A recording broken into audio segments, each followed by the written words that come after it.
नमस्कार दोस्तों, स्वागत है आपका लर्निफाई के यूट्यूब चैनल में।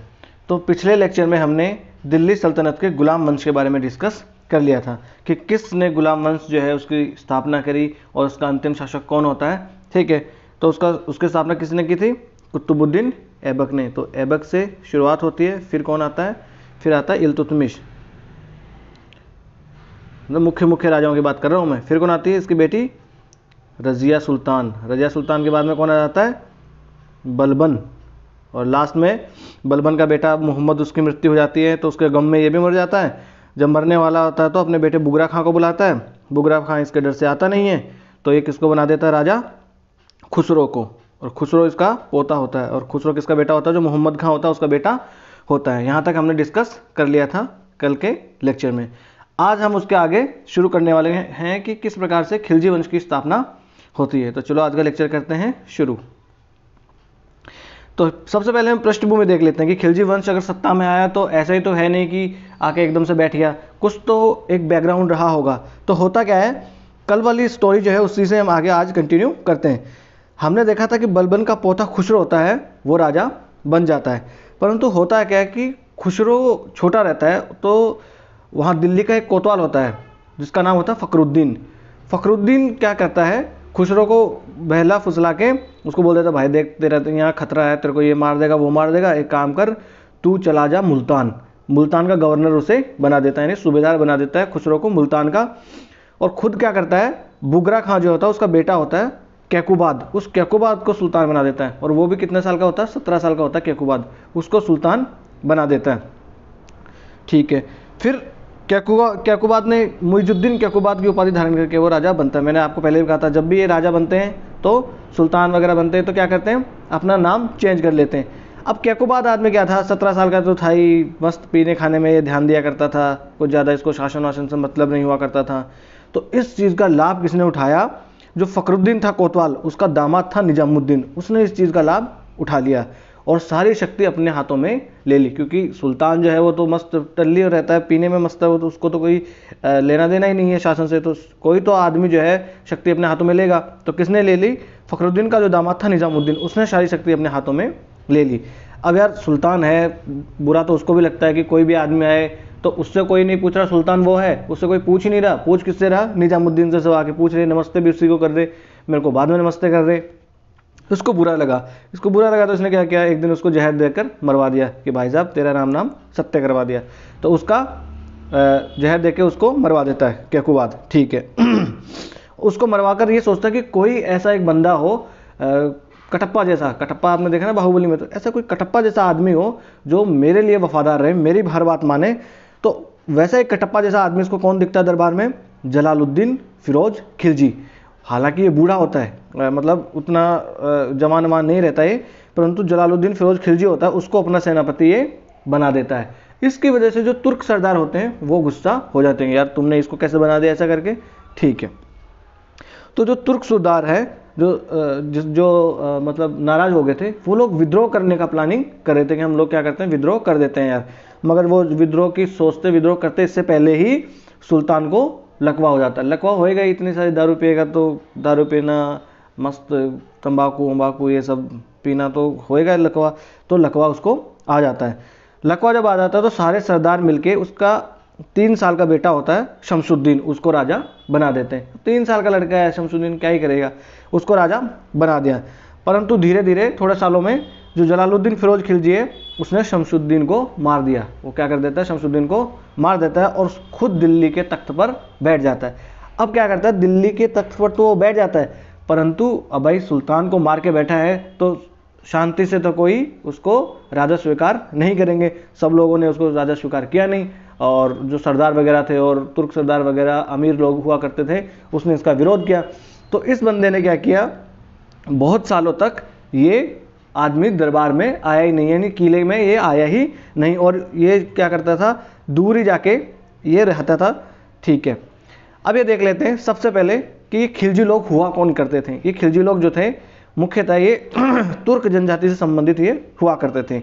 तुर्किस्तान से पहले इनका संबंध है, मगर ये बहुत सालों तक अफगानिस्तान में ये लोग रहे थे। अफगानिस्तान में एक नदी पड़ती है हेलमंद, तो उस हेलमंद नदी के आसपास की जो जगह है उसको कहते हैं खिलजी। तो वहाँ रहने वाली जनजाति क्या कहलाई? खिलजी कहलाई। इसलिए ये लोग क्या हो गए? खिलजी हो गए। ये वास्तविकता में कौन थे? ये तुर्क हुआ करते थे। ठीक है। अब 70 वर्ष की आयु में 13 जून 1290 ईस्वी को जलालुद्दीन खिलजी जो है वो सुल्तान बन जाता है। बुढ़ापे में राजा ये बनता है। तो जो तुर्की अमीर हुआ करते थे वो खिलजी लोगों से घृणा किया करते थे, इनको मतलब ठीक से तुर्की वो माना भी नहीं करते थे। इसको वो हटाना चाहते थे। किसको? जलालुद्दीन फिरोज खिलजी को। पर ये क्या करता है कि राजा बनने के बाद यानी सुल्तान बनने के 1 वर्ष तक ये बंदा वहाँ पर दरबार में आता ही नहीं है, बल्कि ये कहाँ रहने लगता है? दिल्ली के पास में किलोखरी एक जगह होती है, उस किलोखरी जगह होती है वहाँ पर ये रहने लगता है हाँ, तो ये 1 साल तक दरबार में आता ही नहीं है। किलोखरी नाम की एक जगह होती है जो कैकुबाद जो पहले का सुल्तान था उसने वो बनवाया था, तो वहाँ पर ये रहने लगता है 1 साल तक। ये दरबार में आता ही नहीं है। क्यों नहीं आता? इसको डर लग रहा है कि ये लोग यार मेरे को भी मार देंगे, या उसका विरोध वो लोग कर रहे थे। फिर ये क्या करता है? धीरे धीरे बढ़िया बढ़िया काम करने लगता है, वहीं से जनता के बीच में एक ख्याति प्राप्त कर लेता है। और जब इसे लगता है कि अब जनता और जो सरदार जो लोग हैं दरबार में वो मेरे पक्ष में अब आ गए हैं, तब ये क्या करता है? दरबार में आता है। ठीक है, ये देख लीजिए, ये है जलालुद्दीन खिलजी। बुढ़ापे में राजा बनता है 70 साल की उम्र में। ठीक है। फिर इसने क्या किया? कड़ा का जो प्रबंध है, कड़ा एक जगह होती थी, कड़ा का जो प्रबंध है वो किसको दे दिया? इसका दामाद और भतीजा अलाउद्दीन को दे दिया। अलाउद्दीन खिलजी, नाम तो सुना ही होगा आपने। तो अलाउद्दीन खिलजी, इसका दामाद भी होता है वो, और इसका भतीजा भी होता है। नहीं, भतीजा होता है, फिर मुसलमानों में से शादी हो जाया करती है ब्लड रिलेशन में भी, तो भतीजा होता है और ये दामाद भी होता है। तो इसको कड़ा का ये प्रबंधक बना देता है। और 1292 ईस्वी में क्या होता है? पंजाब पर मंगोल आक्रमण कर देते हैं। जब वो पंजाब पर मंगोल आक्रमण कर देते हैं तो उनसे लड़ने के लिए भेजा किसको जाता है? अलाउद्दीन खिलजी को भेजा जाता है। और अलाउद्दीन खिलजी वहाँ पर खूब अपने शौर्य दिखाता है और मंगोलों को वो हरा देता है और उनको संधि करने पर मजबूर कर देता है। ठीक है। और जब संधि करने पर मजबूर कर देता है तो कुछ लोग, तो कुछ जो मंगोल थे वो तो वापस चले जाते हैं, मगर कुछ 4000 मंगोल थे, उनका दिल यहीं लग जाता है भारत में। वो तो कहते हैं भाई साहब महाराज हम तो यहीं रहेंगे। तो इसने कह दिया भाई यहीं रहोगे तो आप इस्लाम स्वीकार कर लो और रह लो। तो 4000 मंगोल जो थे उन लोगों ने इस्लाम को स्वीकार कर लिया और वो भारत में ही रह गए। ठीक है। भारत में दिल्ली में मंगोलपुरी नाम की जो जगह है ना, मंगोलपुरी, वो मंगोलपुरी नाम की जगह इन्हीं मंगोलों के लिए बसाई गई थी। आज भी दिल्ली में मंगोलपुरी नाम की जगह है। तो इसने उनको वहाँ पर हरा दिया, तो सुल्तान की नज़र में ये और भी इसकी इज्जत बढ़ जाती है। फिर क्या होता है? जलालुद्दीन के शासन की अगर सबसे बड़ी उपलब्धि देखी जाए तो कौन थी? देवगिरी की जीत। देवगिरी दक्षिण में एक राज्य हुआ करता था, वहाँ पर यादव वंश का शासन हुआ करता था। तो देवगिरी की जीत जो है जलालुद्दीन के काल की सबसे बड़ी जीत मानी जाती है। और ये जीत किसने की थी? ये देवगिरी को किसने जीता था? तो अलाउद्दीन खिलजी ने ही देवगिरी को जीता था। तो जो वहाँ का शासक होता है रामचंद्र और उसका बेटा होता है शंकरदेव, उसको हरा देता है और दिल्ली सल्तनत की अधीनता वो स्वीकार कर लेते हैं। और जब भी ये लोग किसी राज्य पर हमला करते थे तो वहाँ से बहुत अधिक मात्रा में ये लूटपाट किया करते थे। उस राज्य से इनको लूट में बहुत सारी संपत्ति भी मिलती है, जैसे 50 मन सोना, 7 मन हीरे मोती। ठीक है, जिनको कई हजार घोड़ों और लगभग 40 हाथियों पर लाद कर लाया गया था। तो जब सुल्तान को पता लगा जलालुद्दीन को कि अलाउद्दीन ने इतनी बड़ी जीत हासिल की और इतना सारा माल लेकर वो आ रहा है, तो इसके पेट में खुजली होने लगी। विनाश काले विपरीत बुद्धि, मौत इसको बुला रही थी। इसके पेट में खुजली होने लगी, इससे रुका नहीं गया। ये बोला मैं जाता हूँ और अपने भतीजे का खुद स्वागत करूंगा। भाई इतना बड़ा काम किया है तो स्वागत करना तो बनता है। कल को वो आके दरबार में बोल दे कि स्वागत नहीं करोगे हमारा, तो बुरा लगेगा ना। तो स्वागत करने ये खुद जाता है। ठीक है। होता क्या है, जब ये खुद जाता है तो कड़ा की ओर जब ये निकल पड़ता है तो गंगा नदी के पास में अलाउद्दीन खिलजी और ये दोनों मिलने आ जाते हैं। तो अलाउद्दीन खिलजी क्या करता है, पहले से ही प्लानिंग करके रखता है कि जब अपना चाचा आएगा ना तो चाचा को आज पहुंचा देंगे हम यमधाम। तो पूरी प्लानिंग के साथ ये जाता है। जब जलालुद्दीन खिलजी इसके गले लगता है तो ये इसको मार देता है। कुछ लोग कहते हैं कि ये अलाउद्दीन खिलजी ने इसको मारा, कुछ लोग कहते हैं कि मोहम्मद सलीम था उसने मारा, कुछ लोग कहते हैं कि मलिक काफूर जो था उसने इसको मारा। भाई देखो कुछ भी हो, किसी ने मारा हो, मगर ये बंदा मर गया। तो मार दिया किसको? जलालुद्दीन खिलजी को मार दिया, अपने चाचा को। और फिर सुल्तान कौन बन गया? अलाउद्दीन खिलजी। और अगर सल्तनत काल में देखा जाए तो सबसे दुर्दांत और सबसे आप कह सकते हो कि खतरनाक कोई शासक हुआ तो वो कौन था? अलाउद्दीन खिलजी ही था। इसको दया बिल्कुल नहीं आती थी। ये मतलब जो इसके सामने आता था, जो इसकी बात नहीं मानता था, विरोध करता था इसका, चाहे बेटा हो, भतीजा हो, भांजा हो, किसी को भी ये मरवा देता था। तो अब राजा कौन बन जाता है? अलाउद्दीन खिलजी। और इसने शासन कब तक किया? 1296 से 1316 ईस्वी तक इसने शासन किया। और इसके चाचा ने कितने साल तक शासन किया? मात्र 6 वर्ष तक शासन इसके चाचा ने किया। और 1296 से 1316 ईस्वी तक शासन किया, यानी इसने 20 वर्ष तक शासन किया। और टोटल 30 वर्ष तक खिलजी वंश चला था। तो 30 में से 20 साल तो इसने कर लिए, 6 साल इसने कर लिए, 4 साल तक और कुछ शासक आते हैं जिनसे हमें कोई मतलब नहीं है। जैसे मलिक काफूर होता है, वो भी थोड़े दिनों तक शासक रहता है। फिर कुतुबुद्दीन मुबारक शाह वगैरह भी आता है। वो छोटे मोटे राजा है, उनसे हमें कोई ज़्यादा मतलब नहीं है। अब देख लेते हैं हम अलाउद्दीन खिलजी के बारे में। तो ये एक बड़ा ही महत्वाकांक्षी आदमी हुआ करता था। जलालुद्दीन के समय भी इसने बहुत सारी विजय प्राप्त करी थी। जैसे मंगोलों को इसने हराया था। दक्षिण में अगर देखा जाए तो अगर दक्षिण जाने का प्लान ही किसी का था तो किसका था? अलाउद्दीन खिलजी का ही दक्षिण में जाके जीत हासिल करने का प्लान हुआ करता था। इससे पहले कोई भी राजा दक्षिण में जाने का किसी ने राजा ने सोचा नहीं था। किसी भी सुल्तान ने दक्षिण में जाने की बात नहीं सोची थी। तो इसने बहुत सारे महत्वपूर्ण कार्य किए थे उससे पहले भी। और ये अपने चाचा की हत्या करवाकर दिल्ली का सुल्तान बन जाता है। और ये सिकंदर सानी की उपाधि धारण करता है, यानी कि सिकंदर द्वितीय। सानी का मतलब होता है द्वितीय। तो सिकंदर सानी की उपाधि धारण करता है, यानी कि ये चाहता कि मैं पूरे विश्व को जीत लूंगा। ठीक है। इसने हालांकि खलीफा की सत्ता को मान्यता दी थी, मगर शासन में उसका कोई हस्तक्षेप स्वीकार इसने नहीं किया। जैसे अगर काजी वगैरह लोग भी होते थे इसके दरबार में, तो धर्म से संबंधित बात में उनकी वो बात मानता था, परंतु शासन के कार्यों में कोई इसके हस्तक्षेप नहीं कर सकता था। ये आंख से ही इसके डरते थे। इसके डर से ही कोई वैसे हस्तक्षेप नहीं किया करता था। ठीक है। उसका शासन में वैसे तो बहुत सारे विद्रोह हुए। देखिए, अगर कोई राजा बनेगा, किसी को मार के बनेगा तो विद्रोह तो होगा, परंतु यह आदमी ऐसा था कि इसने सारे विद्रोह को दबा दिया। बड़ा खतरनाक आदमी हुआ करता था। मंगोलों से रक्षा के लिए इसने सीरी का किला बनाया, यानी सीरी को अपनी राजधानी बना लिया। ठीक है। अपने विरोधियों को समाप्त करने के लिए इसने बड़े ही आप कह सकते हैं कि निष्ठुरता से, बड़े ही मतलब हिंसक तरीका इसने अपना लिया। वही लौह और रक्त की नीति इसने भी अब अपना ली। जैसे मल्लिका जहां जो थी उसको इसने कारावास में डाल दिया और उसके 2 बेटे थे उनको अंधा करवा दिया। आगे हम देखेंगे कि जो मंगोल आदमी, जो मंगोल 4000 मंगोल यहाँ रुक गए थे ना, उस 4000 मंगोलों में से 2000 मंगोलों को इसने मौत के घाट उतार दिया। क्यों उतार दिया अभी थोड़ी देर में डिस्कस करेंगे। फिर इसका भतीजा हुआ करता था अकत खां, वो भी बकवास कर रहा था, उसको भी इसने मरवा दिया। इसका भांजा था मलिक उमर और गंगू खां, वो भी जो है उल्टी सीधी हरकतें कर रहे थे, उसको भी मरवा दिया। तो देखिए कितना आप जालिम कह सकते हैं, जो इसके सामने आ रहा है उसको मरवा दे रहा है। अब बात आती है 2000 मंगोलों के मौत वाली। तो ये अभी हम यहाँ डिस्कस कर लेते हैं। देखो, उत्तर भारत में अगर हम बात करें कि अलाउद्दीन खिलजी ने कहाँ कहाँ पर विजय प्राप्त की, तो यहाँ पर अलाउद्दीन खिलजी ने उत्तर भारत में विजय प्राप्त की। सबसे पहले देख लेते हैं हम, गुजरात पर इसने विजय प्राप्त की। तो वहाँ का राजा हुआ करता था राय कर्णदेव बघेला। तो इसके 2 सेनाधिकारी हुआ करते थे, नुसरत खां और उलुग खां। ये नुसरत खां और उलुग खां जो हुआ करते थे अलाउद्दीन खिलजी के 2 सबसे महत्वपूर्ण अगर आप कहें कि सिपाही सलार और सैन्य अधिकारियों में से हुआ करते थे। तो राय कर्णदेव पर जब हमला किया गुजरात में, और जो लूट की संपत्ति इनको मिली, उस लूट की संपत्ति में से जब बंटवारा हो रहा था, लूट की संपत्ति में से जो बंटवारा होता था उसको क्या कहते थे? खम्स। लूट के माल को खम्स कहा जाता था। ठीक है। तो जब लूट की संपत्ति का बंटवारा कर रहे थे, तो जो मंगोल लोग थे, मंगोलों का जो नेता हुआ करता था मोहम्मद शाह, और एक होता था केहब्रू।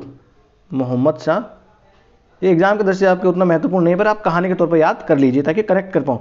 एक होता था केहब्रू। ये 2 लोग हुआ करते थे मंगोलों के नेता। तो इन्होंने कहा कि भाई साहब, आप जो है हमें, नुसरत खां और उलुग खां को कहा कि आप लूट के माल में हमें जो है कम भाग दे रहे हो, और लोगों को तो आप ज़्यादा दे रहे हो, हम लोगों को कम कम दे रहे हो, क्योंकि हम लोग नए नए मुसलमान अभी बने, इसलिए आप हमें कम दे रहे हो, हम लोगों पर आप विश्वास नहीं करते। तो इस बात को लेकर इनके बीच में तनातनी शुरू हो जाती है। तो तनातनी जब शुरू हो जाती है तो गुस्से में आकर और ये नुसरत और उलुग खां जो है उन्होंने 2000 मंगोलों को तो ये लोग मार देते हैं और कुछ लोग इधर उधर भाग जाते हैं। आधे लोग मान जाते हैं भाई जितना दे दो उतना ही दे दो, मगर ये मोहम्मद शाह और केहबरू जो है ये भाग जाते हैं कहाँ पर, रणथंभौर के राजा हमीर देव के पास में ये चले जाते हैं। देखिए एक एक जो अभी राजा हैं इन सबका बारे में हम डिस्कस कर लें किस किस के साथ इन्होंने लड़ाई करी। तो हमीर देव के दरबार में ये भाग जाते हैं। हमीर देव कहाँ का राजा था, रणथंभौर। रणथंभौर कहाँ पड़ता है, राजस्थान में ये पड़ता है। भरतपुर वाला जो आज का क्षेत्र है वहाँ पर रणथंभौर हुआ करता है। वहाँ पर ये लोग चले जाते हैं शरण मांगने। अब रणथंभौर के ऊपर इससे पहले अलाउद्दीन खिलजी से पहले जलालुद्दीन खिलजी भी 2 बार आक्रमण कर चुका होता है। एक बार हम कर लेते हैं स्क्रीन साफ। अलाउद्दीन खिलजी से पहले जलालुद्दीन खिलजी जो है 1290 में और 1292 ईस्वी में 2 बार पहले आक्रमण कर चुका होता है, परंतु वो जीत हासिल नहीं कर पाता है। जो ये 1292 ईस्वी वाला युद्ध जो घेरा डालता है जलालुद्दीन खिलजी अपने किस पे, रणथंभौर के जो किला होता है उस पर डालता है, तो बहुत दिनों तक ये घेरा डाल के रखता है परंतु इसको सफलता नहीं मिलती। लास्ट में ये क्या कहता है कि मैं ऐसे 10 किलो को मुसलमान के एक बाल के बराबर भी नहीं समझता, और ये वाली बात कहकर वो वहाँ से लौट आता है। अब देखिए जब अंगूर नहीं मिला तो अंगूर खट्टा है, वही वाली बात है, क्योंकि ये जो किला जो था ये बहुत ही बख्तरबंद हुआ करता था। ठीक है, तो तब से जो है इसकी खिलजी वंश की और रणथंभौर के जो राजा हुआ था हमीर देव उसके बीच में तनातनी तब से ही चल रही थी। फिर जो रणथंभौर जो है अगर दक्षिण में जाने वाला रास्ता पड़ता है वहाँ उसकी दृष्टि से भी ये एक सामरिक दृष्टि से महत्वपूर्ण हुआ करता था। तो इन दोनों के बीच में फिर पहले ही तनातनी चल रही थी। अब जो है जब केहबरू को और मोहम्मद शाह को इसने शरण दे दी जो इसके दुश्मन हुआ करते थे किसके, अलाउद्दीन खिलजी के, तो इसको एक और मौका मिल गया कि आप जो है आपने हमारे साथ गद्दारी करी है और आपने हमारे जो दुश्मन है उनको शरण दी है, तो अब हम आप पे हमला करेंगे।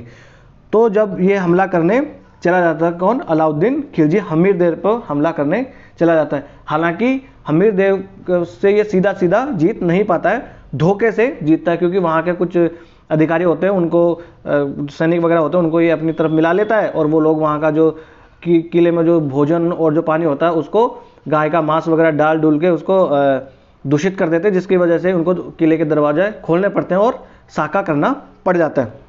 हमीर देव जो है इसके बारे में एक कहावत प्रचलित है, आप थोड़ा ध्यान से सुनना, कि सिंह गमन सत्पुरुष वचन कदली फले एक बार। सिंह गमन सत्पुरुष वचन कदली फले एक बार, त्रिया तेल हमीर हट चढ़े न दूजी बार। समझे आप, यानी कि सिंह गमन यानी सिंह जहाँ से एक बार चला जाता है वहाँ से दोबारा नहीं जाता है। सिंह गमन सत्पुरुष वचन कदली फले एक बार, और जो सत्पुरुष आदमी का वचन है वो एक बार ही होता है, जो कह दिया प्राण जाए पर वचन न जाए। और कदली यानी केला एक बार ही फलता है। सिंह गमन सत्पुरुष वचन कदली फले एक बार, त्रिया तेल हमीर हट चढ़े न दूजी बार। त्रिया तेल मतलब पहले के ज़माने में से माना करते थे कि महिला की शादी सिर्फ एक बार ही हो सकती है, तो त्रिया तेल हमीर हट चढ़े न दूजी बार। और हमीर जैसा हट है वो किसी दूसरे राजा का इतिहास में ना हुआ है और ना होगा, ना भूतो ना भविष्यति। तो इस प्रकार से एक वीर राजा हुआ करता था हमीर देव, जिसने अपने शरणागत वत्सल जो है ये हुआ करता था, शरण में आए अपने दुश्मन के जो थे और शरण में आए लोगों के लिए इसने अपने जान भी दे दिया, आप इतना कह सकते हैं। ठीक है, फिर जो है मेवाड़ का राणा रतन सिंह। तो मेवाड़ का राणा रतन सिंह होता है, उसके ऊपर 1303 में फिर हमला करता है अलाउद्दीन खिलजी, और यहाँ पर भी साका होता है। रानी पद्मावती की जो आपने कहानी सुनी होगी ना, वो पद्मावती की कहानी, पद्मावती का जो जौहर जो है इसी काल में होता है। राणा रतन सिंह के भी पर हमला करने का एक महत्वपूर्ण रीजन यही था। हालांकि कहानियों किस्सों में मलिक मोहम्मद जायसी ने 1540 में जो पद्मावत लिखी है उसके अकॉर्डिंग देखा जाए तो वो पद्मावती की सुंदरता से ये लालायित होकर अलाउद्दीन खिलजी युद्ध करने जाता है, परंतु यार इतना बड़ा राजा, इतने दूर तक इसने शासन किया हो, ऐसा काम तो नहीं करेगा। इसको वास्तविकता में हुआ क्या करता था कि राणा रतन सिंह के पिताजी हुआ करते थे समर सिंह।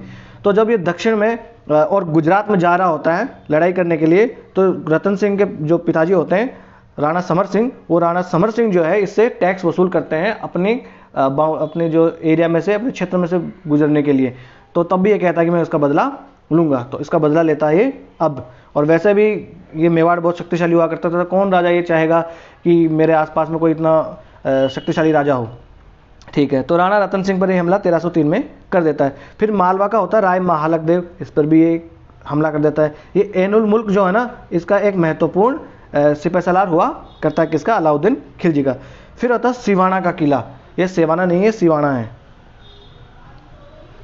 सिवाना का किला होता है, जैसलमेर में किला है, जिसमें बाड़मेर में शायद राजस्थान में एक किला है, मेरे को एग्जैक्ट नहीं पता।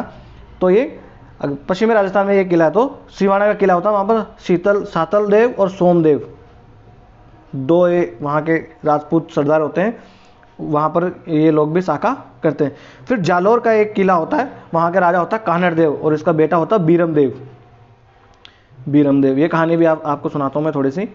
कान्हड़ देव और बीरम देव, हालांकि होता क्या है कि 1305 ईस्वी में कान्हड़ देव के ऊपर हमला किया जाता है और वहाँ का सेनापति होता है ऐनुल मुल्क के नेतृत्व में इस पर हमला किया जाता है कान्हड़ देव के ऊपर।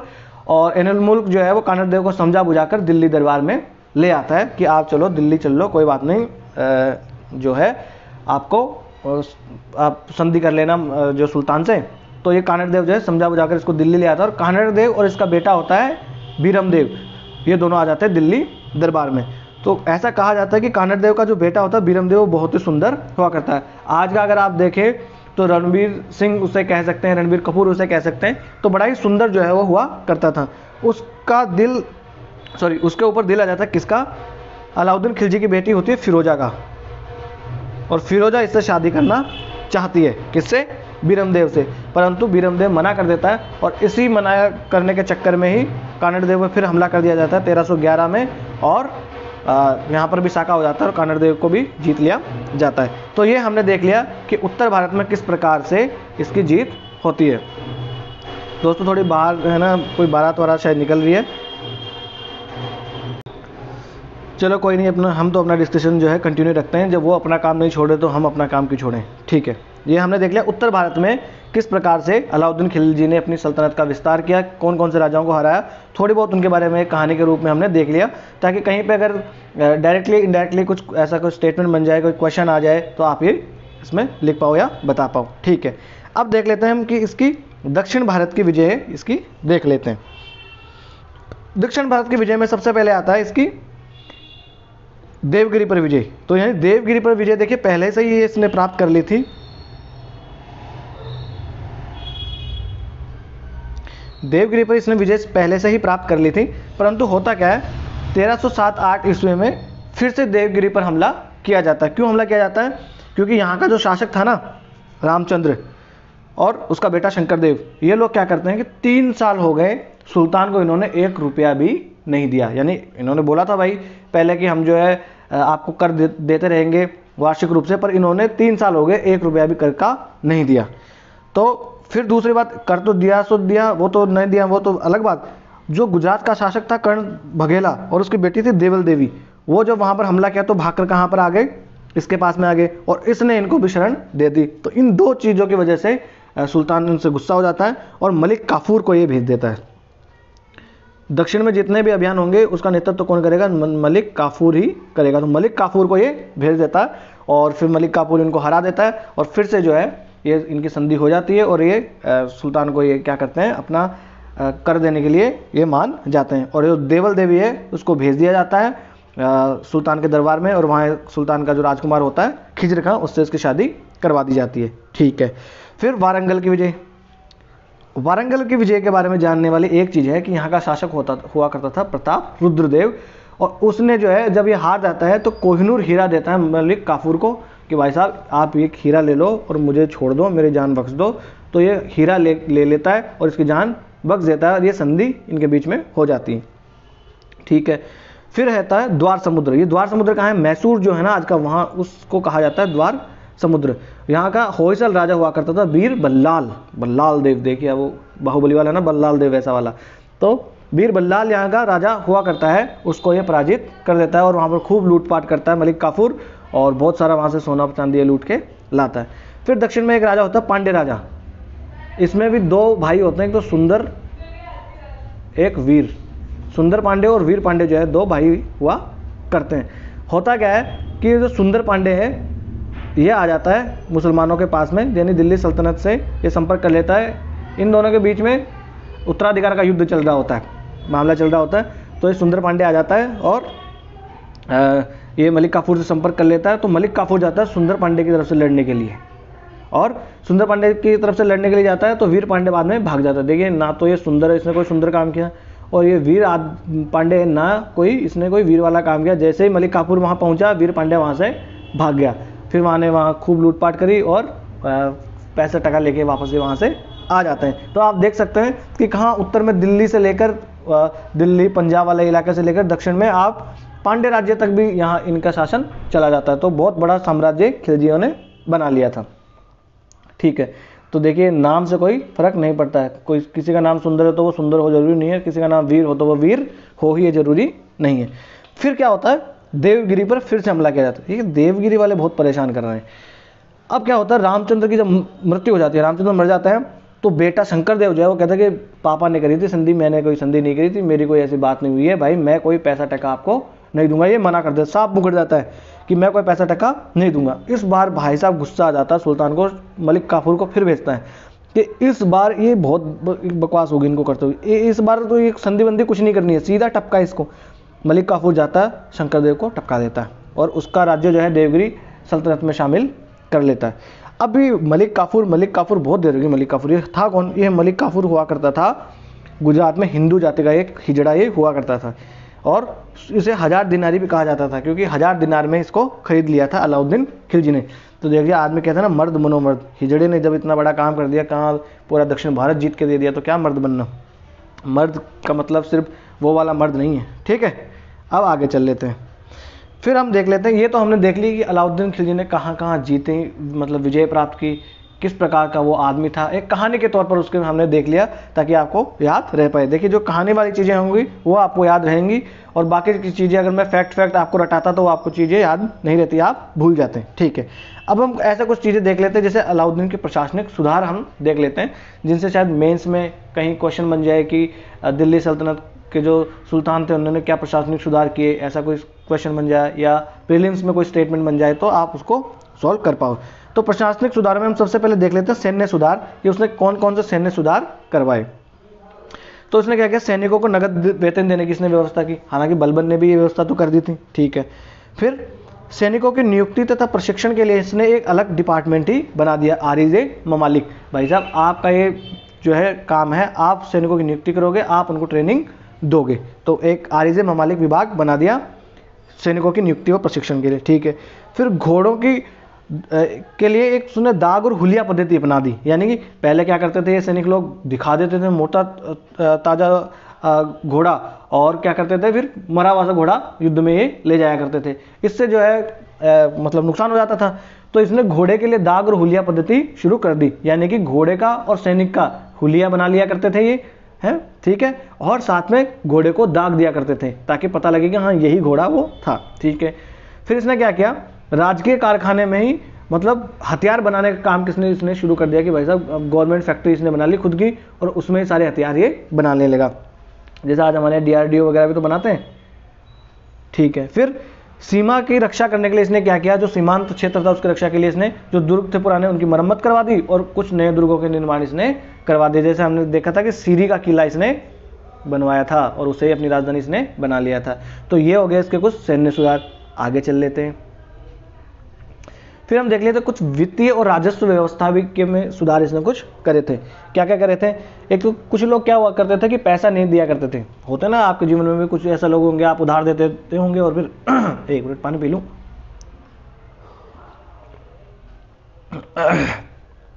आपके जीवन में भी कुछ ऐसे लोग होते होंगे जो आपसे उधार ले लेते हैं और फिर पैसे देने के नाम पे कल आना, परसों लाना, बाद में दूंगा, 1 साल बाद में दूंगा, 6 महीने बाद में दूंगा। तो हुआ क्या करते थे पहले के किसान लोग, आज इस बार पैसे नहीं है अगले बार कर ले जाना। तो जो बकाया कर था उसको वसूलने के लिए इन्होंने एक अधिकारी की नियुक्त कर दी। ऐसे अधिकारियों का एक ग्रुप बना दिया जिन्हें क्या कहते थे, मुस्त खराज, है ना, बकाया पैसा वसूलने वाला मुस्त खराज अधिकारी इन्होंने नियुक्त कर दिया। फिर भाई इतनी बड़ी सेना है, उत्तर में आप देख सकते हो कहाँ, पाकिस्तान से लेकर अफगानिस्तान से लेकर आप दिल्ली में दक्षिण में आप पांड्य राज्य तक पहुँच गए, यानी केरल तक आप पहुँच गए। तो इतने बड़े राज्य की को चलाने के लिए बड़ी सेना चाहिए, और बड़ी सेना के लिए क्या चाहिए, धन दौलत मोह माया चाहिए, पैसा चाहिए। तो पहले के ज़माने में क्या हुआ करता था, 1/4 या 1/6 या इतना टैक्स हुआ करता था 25% के 30% के आसपास। तो इसने बढ़ाकर उसको क्या कर दिया 50% कर दिया कि भाई साहब अब से आप हमें टैक्स दोगे 50%। पर देखो 50% तो कर दिया इसने अब, परंतु किसानों को जो है उनका उत्पीड़न ना हो उनके लिए, उसको भ्रष्टाचार से बचाने के लिए उन्होंने अधिकारियों की भी नियुक्ति कर दी ताकि वो लोग जो है इनको उत्पीड़ित ना करें। और जो अधिकारी किसानों को उत्पीड़ित करता था उसको क्या करता था, ये बहुत बड़ी सज़ा दिया करता था, मार मूर भी दिया करता था। ये ट्रांसफ़र और टर्मिनेशन तो छोड़ो, ठीक है। फिर जजिया भी लिया जाता था। ये जजिया क्या होता है, जजिया होता है एक धार्मिक कर होता था, यानी हालांकि ये धार्मिक कर नहीं, ये जजिया इसलिए लिया जाता था कि सैनिक सेवा नहीं देने की वजह से, जो सैनिक सेवा से आपको जो छूट प्राप्त है ना, उसके बदले आप हमें जजिया दो। यानी कि जो हिंदू लोग हुआ करते थे उनको सेना में शामिल नहीं किया जाता था, तो भाई आपको सेना में शामिल होने से छूट है, इसके बदले आप हमें टैक्स देना पड़ेगा। हालांकि ब्राह्मण, स्त्रियों, बच्चों, पागलों और निर्बलों से जजिया नहीं लिया जाता था। पागल आदमी है वो तो वैसे भी सेना में नहीं जा सकता, तो उससे क्या लेगा, पागल देगा भी क्या, बच्चे भी कहाँ से देंगे, स्त्रियां भी कहाँ से देंगी। स्त्रियां आज भी उतनी इंडिपेंडेंट नहीं हो पाई हैं जितना होना चाहिए, यानी कि 50% अपनी देखें तो पॉपुलेशन है ऑलमोस्ट स्त्रियों की, तो 50% इकोनॉमी में अभी उनका योगदान नहीं है। ये सब उनका योगदान होने ही नहीं दिया गया, बेचारियों उनकी क्या गलती है। फिर ब्राह्मण लोग, तो ब्राह्मणों को वैसे ही पूज्य माना जाता था, तो इन लोगों को छूट होती थी। फिर मुसलमानों से जकात भी लिया जाता था। ये जकात क्या होता था, धार्मिक कर हुआ करता था, यानी मुसलमानों के बारे में ये है उनकी, उसमें कुरान में भी लिखा है कि एक हिस्सा जो है उनका उसको दान किया जाना चाहिए, तो ये जकात जो है वो लिया जाता था। फिर खम्स, देखिए इस खम्स के पीछे ही लड़ाई हुई थी और 2000 मंगोलों को मार दिया गया था। तो ये खम्स जो है लूट, युद्ध में लूट का जो माल होता था वो भी राज्य की आय का बड़ा भाग हुआ करता था। तो खम्स क्या होता था, युद्ध में लूट का माल हुआ करता था, ये आपको याद रखना है, ठीक है। आगे चल लेते हैं। फिर इसने कुछ आर्थिक सुधार भी करे, जैसे उसने आर्थिक सुधार में अगर देखा जाए तो हमें जानकारी कहाँ से मिलती है, पहले तो तारीख फिरोजशाही, ये किसने लिखी, जियाउद्दीन बर्नी ने। देखिए साथ साथ में किताबें भी आपको याद रखनी है कि जियाउद्दीन बर्नी ने कौन सी किताब लिखी, तारीख फिरोजशाही। अमीर खुसरो की कौन सी बुक है, खजाइनुल फुतू है, तो खजाइनुल फुतू किसने लिखी, अमीर खुसरो ने। इब्न बतूता किसने लिखी, इब्न बतूता ने क्या लिखी, रेहला। इब्न बतूता क्या था, ये मोरक्को का एक यात्री हुआ करता था, ठीक है। ये इब्न बतूता आता 1333 ईस्वी के आसपास शायद आता है, ठीक है, मोहम्मद बिन तुगलक के काल में आता है। तो इसकी किताब में भी जो रेहला नाम की पुस्तक है उसमें भी इसके आर्थिक सुधारों के बारे में जानकारी प्राप्त होती है। इसने क्या किया था कि अनाज जो है वो स्थायी रूप से सस्ता बना रहे, इसके लिए मंडी जो होती थी वहाँ पर एक अध्यक्ष की नियुक्ति कर दी, जिसे मंडी ए शहना भी कहते थे या शहना भी उसे कहते थे। और साथ ही साथ मंडी में ये गुप्तचर भी नियुक्त करके रखता था, ताकि कोई अगर जितना मैंने निर्धारित किया उससे ज़्यादा महंगा बेचेगा तो मैं उसको फिर ये सज़ा दिया करता था। तो देखिए हालांकि टैक्स इसने ज़्यादा लिया, परंतु अनाज वगैरह को सस्ता रखने के लिए भी, अनाज ही नहीं बल्कि पशु हो गए, आप देख सकते हैं घोड़े, मेवे, दही, दूध, तेल, आप जो भी आज सब मान सकते हैं, वो सब इसने सस्ता रखने की उपाय करी थी, ठीक है।